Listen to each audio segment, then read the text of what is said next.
Alors, mes salutations à tous, c'est encore El Jonim. Mes salutations aux Adamiques et notamment aux batailles et aux Banacharala, les filles et les fils de ce que vous appelez Israël. Euh, Bien sûr, à tous ceux qui ont un cœur la loi du Créateur, mais je ne m'adresse pas à ceux qui ne sont pas Adamiques. En fait,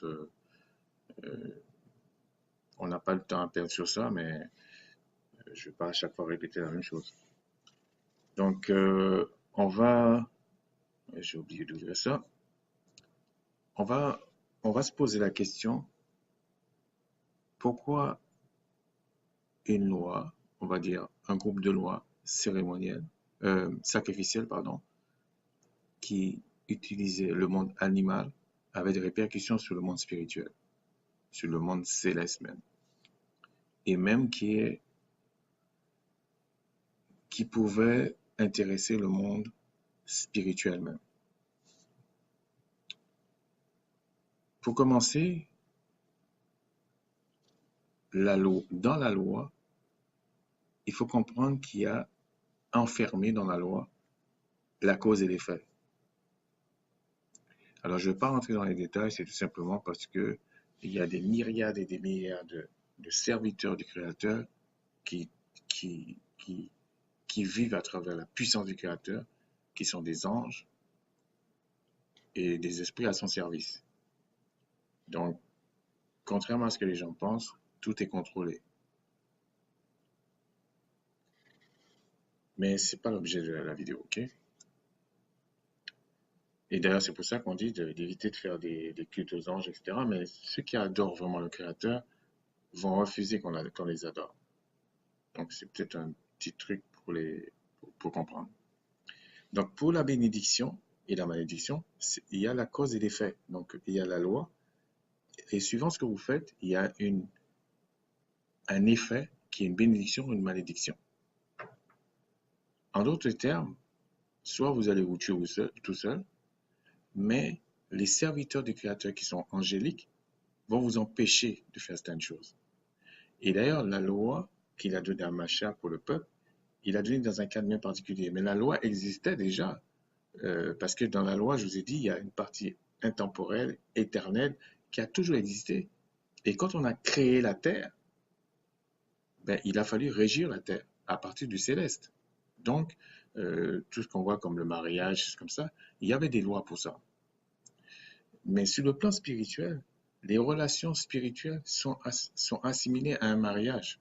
D'ailleurs, on vous dit, l'église et l'épouse de Yasha ou Yashara, là, Israël, c'est la, la, l'épouse ou la femme du Créateur. Donc il faut bien comprendre que tout ce qu'on fait sur la terre, qui est saint, c'est une image du spirituel. Bien sûr, au niveau de la terre. Donc, quand l'apôtre Paul, par exemple, dit, on va prendre ça, dit, euh, il dit à un moment donné, si nous avons la vie, etc., mais je vais vous le dire, ok? Voilà. Il dit, ne livrez pas, Romains 6, ne livrez pas vos membres au péché comme des instruments d'iniquité, mais donnez-vous vous-même au Créateur comme étant vivant de mort que vous étiez, et offrez au Créateur vos membres comme des instruments de justice, car le péché n'aura point de pouvoir sur vous, puisque vous êtes non sous la loi, mais sous la grâce. Mais en fait, on aurait pu écrire non sous la malédiction, mais sous la bénédiction. Puisque Yasha lui-même était soumis à la loi. Et quand il était physiquement, il avait un corps, puisque le Créateur lui a formé un corps, il était soumis à la loi qui régissait le corps physique. Mais les anges sont soumis à des lois qui régissent le corps angélique. Mais oui, puisque pour les gens qui pensent qu'ils vont s'échapper, non, on ne peut pas, c'est pas possible. Et puis ça me rassure, moi, en tout cas. Donc, à ce niveau-là, à chaque fois que l'apôtre Paul parle, il y a des fois, il parle des coutumes que les prêtres avaient à l'époque et qui n'étaient pas forcément des choses bien inspirées. Parce qu'il y avait de la corruption par moment. Mais au niveau, quand il dit vous êtes plus sous la loi, vous êtes sous la grâce, mais en fait, c'est la bénédiction. Et la loi, au départ, régissait déjà ces deux choses-là. Donc, et autre chose que je voulais vous rajouter, c'est que dans la terre promise, le peuple était formé de 12 tribus. Bien sûr, il y a eu des schismes, il y a eu d'autres problèmes, mais c'était de 12 tribus. Il y avait une tribu qui était les Lévis, qui, eux, faisaient le service au temple, mais aussi étaient, entre guillemets, garants de la loi, qui devaient rappeler aux autres la loi et qui devaient pratiquer la loi. Eux, ils n'avaient pas d'héritage terrestre. Mais ils avaient des maisons, tout ça, mais ils n'avaient pas des champs et tout ça. Et donc, eux, ils faisaient service au temple et par moment, ils devaient manger aussi comme à la table du roi, à la table du Créateur. Et donc, il y avait aussi une autre tribu qui était, on va dire, Juda, et cette tribu-là incarnait la royauté. Donc, quand les gens vous disent le judaïsme, ah oui, mais Dionine veut que les gens retournent au judaïsme, c'est faux. Je ne reconnais pas le judaïsme. Puisque si on voulait parler du judaïsme, on parlerait de la royauté seule. Et je vais même vous dire quelque chose plus loin, je ne vais pas vous embrouiller. Le Christ, lui, je vais vous expliquer ça là, Yasha, on vous dit que Yasha, parce que je vais revenir sur ça aussi, on vous dit que Yasha, dans Hébreux 5, en effet, tout souverain sacrificateur pris au milieu des hommes est établi pour les hommes dans le service du Créateur, afin de présenter des offrandes et des sacrifices pour les péchés. Bon, ils vont très très vite là, mais le souverain sacrificateur présentait, si vous voulez, le temple était fait en trois parties. Et le temple, il y avait le lieu très saint qui avait un voile entre le lieu très saint et le lieu saint. Et les sacrificateurs travaillaient jusque dans le lieu saint. Mais ils rentraient jamais, je dis les sacrificateurs, ne rentraient jamais dans le lieu très saint, ils étaient frappés sinon. Donc, le souverain sacrificateur rentrait qu'une seule fois, avec un agneau qui avait au moins un an. Et cet agneau-là, ben, lui, il était là pour le péché, pour que le Créateur pardonne le péché du peuple. Alors vous allez me dire, ouais, mais je ne comprends pas. Pour ceux qui suivent. Ok. Oui, parce qu'en fait, il y avait plusieurs types de sacrifices. Il y avait des sacrifices euh, de culpabilité, il y avait des offrandes et tout ça. Mais ce sacrifice-là, c'était vraiment pour le pardon même du sacrificateur. Et c'était renouvelé tous les ans. Mais quand Yahshua vient, le Christ vient, il le fait une fois pour toutes et le Christ est lui-même l'agneau d'au moins d'un an et en même temps le souverain sacrificateur. Parce qu'il fallait associer le terrestre et le spirituel, il fallait faire la jonction. C'est pour ça qu'on déchire le voile. Sinon, vous ne comprenez pas pourquoi on déchire le voile. En fait, il a associé, il a réuni le terrestre, il a réconcilié le terrestre et le spirituel.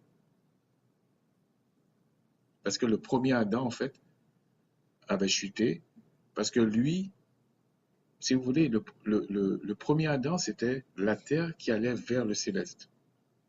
Le deuxième Adam, donc Yasha, lui, c'est le céleste qui vient vers la terre.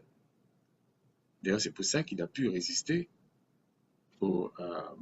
à Satan, même si Satan était déchu, puisque Satan est quand même céleste, même s'il est déchu. Donc tout ça pour vous dire que tout a un sens. Je ne vais pas rentrer dans trop de détails, mais tout a un sens. Revenons à ce que je voulais vous dire. Regardez quand on vous dit au verset 6, comme il dit encore ailleurs, tu es sacrificateur pour toujours selon l'ordre de Melchisédek. Mais on voit que le Christ, donc Yahshua, et souverain sacrificateur selon l'ordre de Melchisédek. Et Melchisédek, c'était la réunification entre... C'était un ordre bien particulier où les sacrificateurs étaient comme des rois.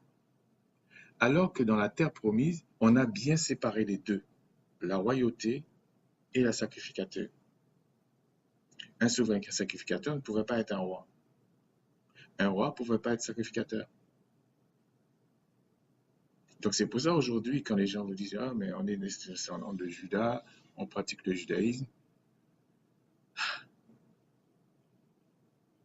ils mettent des kippas, alors que la même loi dit qu'il ne faut pas mettre des choses. On va voir ça en détail. Donc, c'est de l'imposture en fait. Puis après tout, la personne fait ce qu'il veut. Mais si on prend les textes, les écrits, vous allez voir qu'il y a des choses, c'est de l'imposture tout simplement. Donc, oui, nous utilisons les écrits pour expliquer la loi lévitique.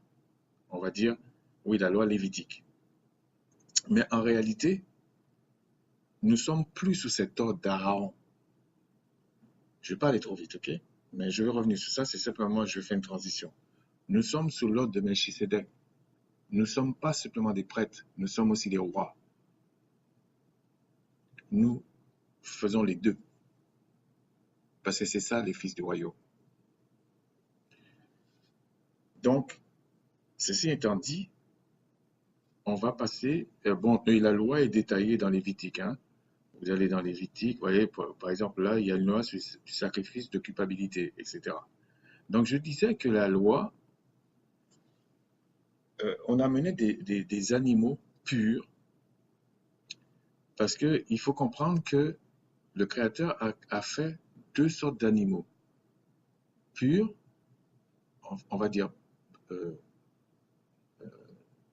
qui est bon à la consommation, et des animaux qui n'étaient pas bons à la consommation, mais qui servaient à autre chose pour le nettoyage c'est comme des aspirateurs en fait, ils nettoient. Et parmi eux, il y a les crustacés, il y a le porc, mais il n'y a pas que ça. Parce que les gens parlent de ça, il n'y a pas que ça, il y en a d'autres. Il y a d'autres animaux. Tout simplement pour dire que ces animaux-là, qui étaient impurs, ne pouvaient même pas rentrer dans le temple. Donc les gens qui disent aujourd'hui, oui, mais ça veut dire qu'on va prier, et puis tout va tenir la grâce, et puis on va manger, ils vont payer ça. Parce que c'est faire trébucher la vérité sur la place publique. Je parle pour des adamiques, vous devez arrêter ça. Dites, je ne comprends pas, je fonctionne comme ça, mais je ne suis pas sûr, c'est mieux que de venir faire des démonstrations sortant des dénominations, n'importe quelle dénomination, ils sont tous sataniques en fait. C'est ça que vous ne comprenez pas. Puisque le Créateur, à un moment donné, a fermé la mémoire du peuple élu. Donc, s'il a fermé la mémoire du peuple élu, c'est comme s'il a effacé la mémoire. Vous vous rendez compte, celui qui était plus loin, qui n'était même pas prévu dans le royaume, comment il peut venir vous expliquer le royaume? Comment il peut vous expliquer la loi du Créateur? Mais il faut être logique avec soi-même.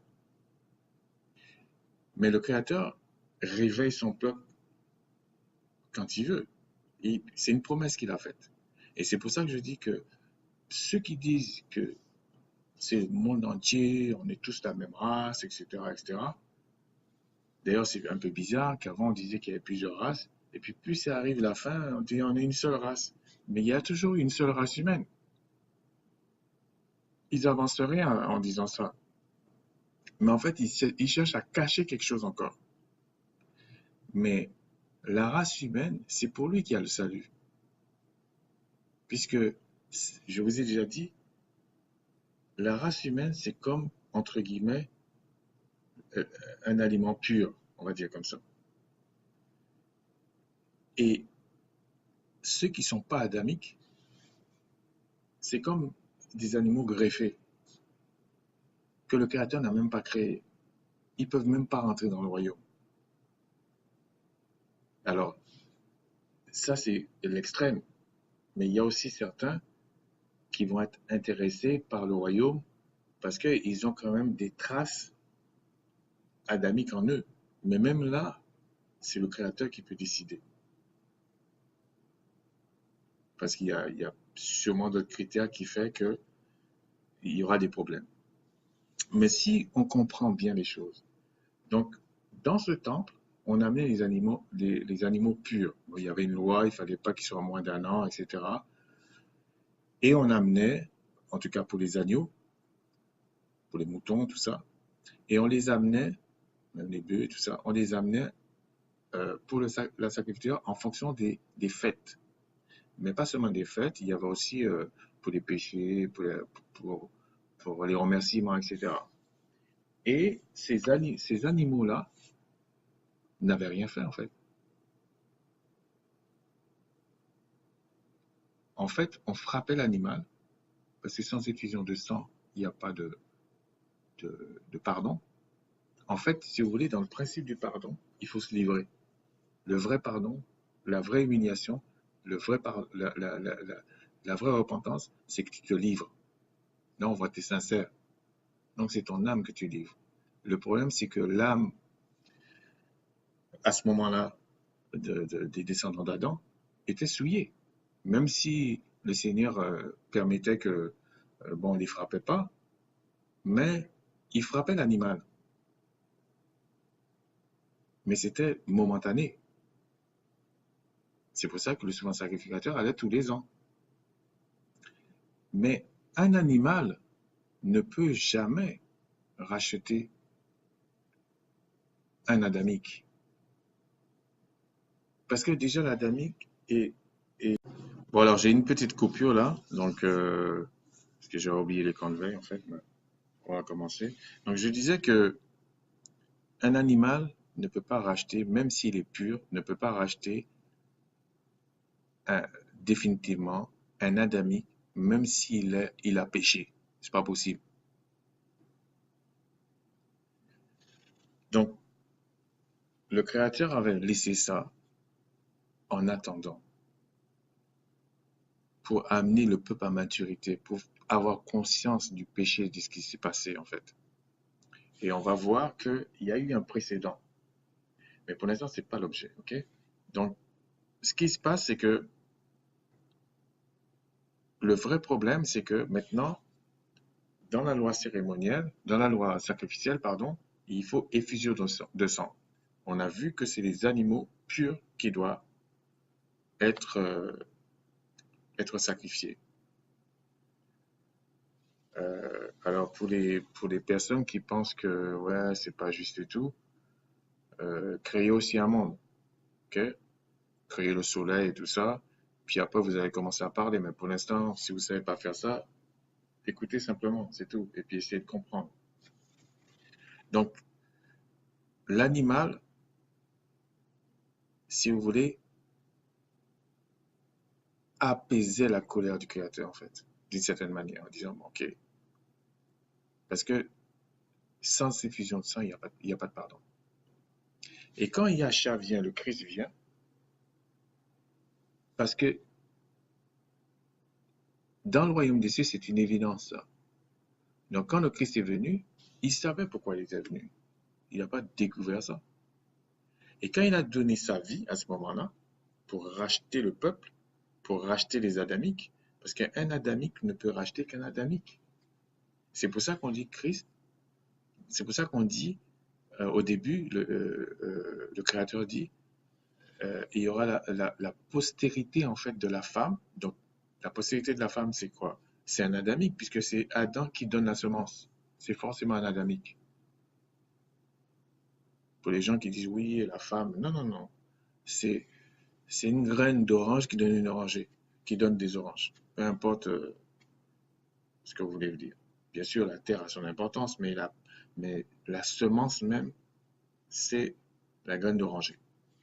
Donc, cette semence-là d'Adam donne des adamiques. Et le Créateur dit à ce moment-là,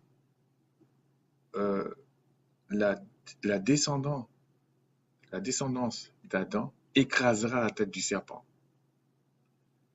Mais pour avoir une vraie descendance d'Adam, il faut que ce soit une adamique, une aide que le Créateur a créée pour Adam, pour sauver la race adamique, pour, pour rétablir la race adamique. Donc Christ vient en tant que deuxième Adam, mais Adam spirituel. Ça ne retombe pas là. Et lui, il dit, voilà, je vais faire ce qu'il faut faire pour racheter les adamiques. C'est pour ça que Yahshua dit lui-même, mais le Père est plus grand que moi. Moi, je suis venu faire sa volonté. Et lui, il est rentré dans le temple, ce qui était fait physiquement. C'est pour ça que je vous dis, c'est souvent une image. Ce qui était fait physiquement, spirituellement, ou physiquement d'abord, ça s'est répété spirituellement, mais dans le vrai temple. Quand Yahshua se retrouve sous le poteau, en fait, il était en train de rentrer dans le lieu très saint, mais le véritable. Et bien sûr, on vous dit que les esprits déchus étaient en spectacle, ils attendaient. Mais les esprits déchus ne peuvent même pas se pointer vers le vrai temple.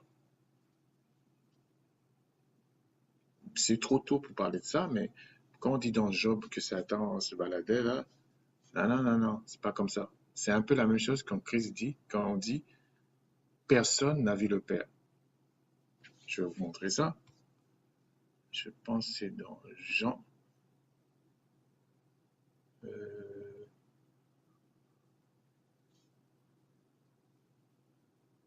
Donnez-moi une seconde. Ok. Regardez, on pose la question à Jean le Baptiste. Et voilà ce qu'il dit. Je pense que c'est lui qui dit ça. Attendez. En fait, on dit certaines choses et puis on dit Jean 1,15, Jean lui a rendu témoignage et s'est écrié, c'est celui dont j'ai dit, celui qui vient après moi m'a précédé, car il était avant moi. Bon, il était le premier-né. Et nous avons tous reçu de sa plénitude et grâce pour grâce. Car la loi a été donnée par Macha. Donc la loi, quand il dit la loi a été donnée, pas toute la loi qui a été révélée aux Adamiques, à un peuple. La grâce et la vérité sont venues par Yahshua, par le Christ. Pourquoi? Parce que c'est comme si on vous fait passer de la mort à la vie. Effectivement, si vous êtes dans la vie, vous êtes dans la bénédiction. Vous ne mourrez pas. Voici le témoignage de Jean lorsque les Juifs furent envoyés, etc., etc. Mais il dit, ah voilà, c'est ça. Excusez-moi, j'ai sauté trop loin. 1,18. Personne n'a jamais vu le Créateur. Le Fils unique, on va voir pourquoi il dit, pas aujourd'hui, mais on va voir pourquoi il dit unique. Effectivement, il est unique. Mais pas dans le sens qu'on essaie d'expliquer comme s'il avait un seul fils. Non, c'est pas ça. Qui est dans le sein du Père est celui qui l'a fait connaître. Mais comment se fait-il que Jean-Baptiste, qui était envoyé, on dit Jean-Baptiste, c'était vraiment un prophète, on dit que lui, en fait, indirectement, on vous dit, il n'a jamais vu le Père. C'est pas qu'il n'a jamais vu le Père. À ce stade-là, quand on dit Christ, c'est lui seul qui a vu le Père parce qu'il était dans le sein du Père. En fait, on essaie de vous expliquer qu'à ce niveau spirituel, il n'y a que lui que le Père a montré le maximum de choses de lui. C'est ça qu'on vous dit. C'est pour ça qu'on dit qu'en fait, les autres c'est pas que les autres n'ont pas vu, ils ont vu des représentations, ils ont vu des choses, mais tu peux pas voir le Créateur dans sa plénitude, même pour Yahshua, et vivre. Tu vas mourir. Oui, ça peut choquer. Si Yahshua voit le Père dans sa plénitude, il meurt.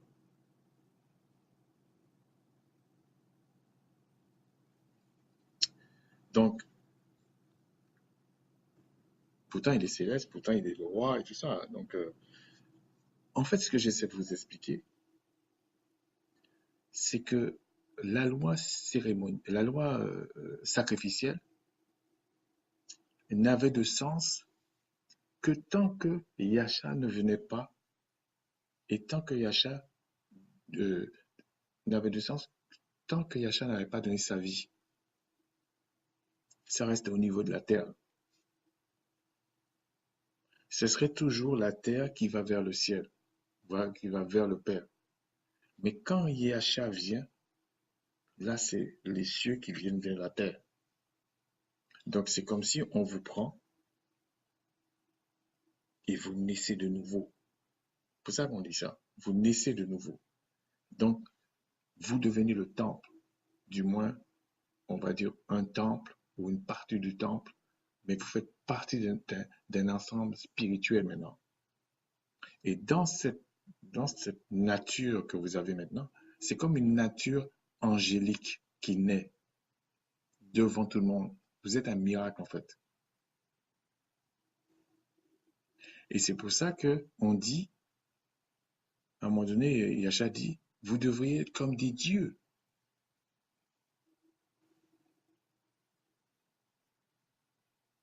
Et quand vous êtes connecté au Créateur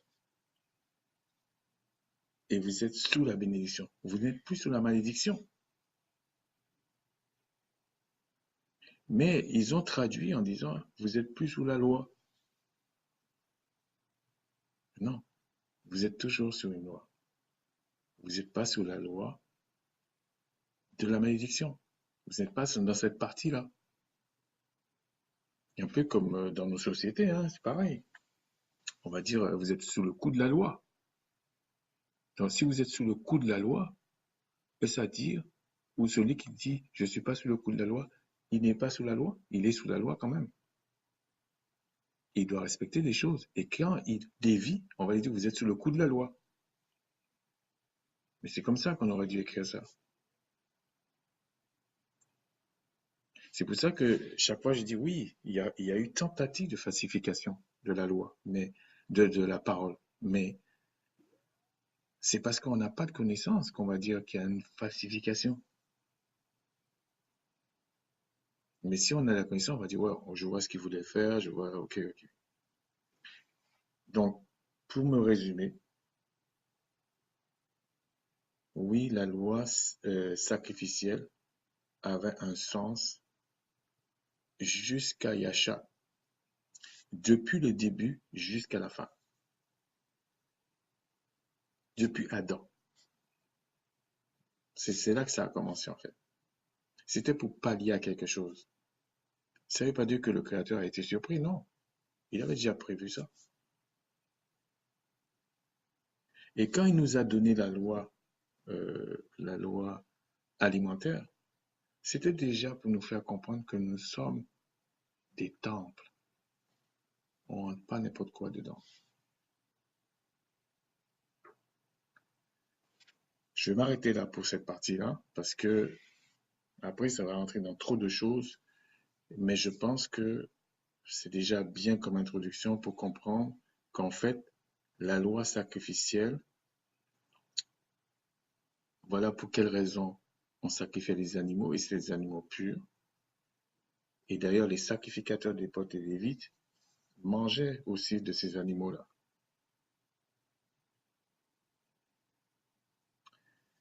Et il y avait aussi, en imitant un holocauste pour le Créateur et tout ça.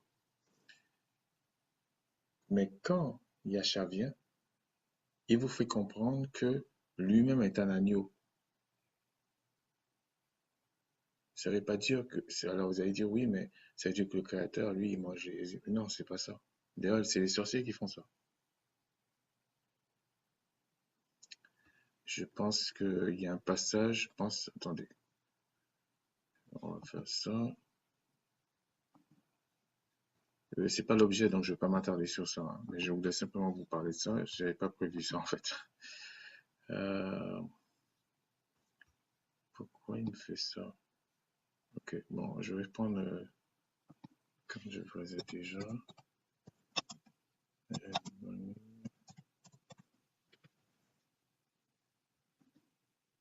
Non, je pense ça parce que c'est plus simple pour moi en fait. Euh, je pense que c'est dans les psaumes. Je pense que c'est psaume 14.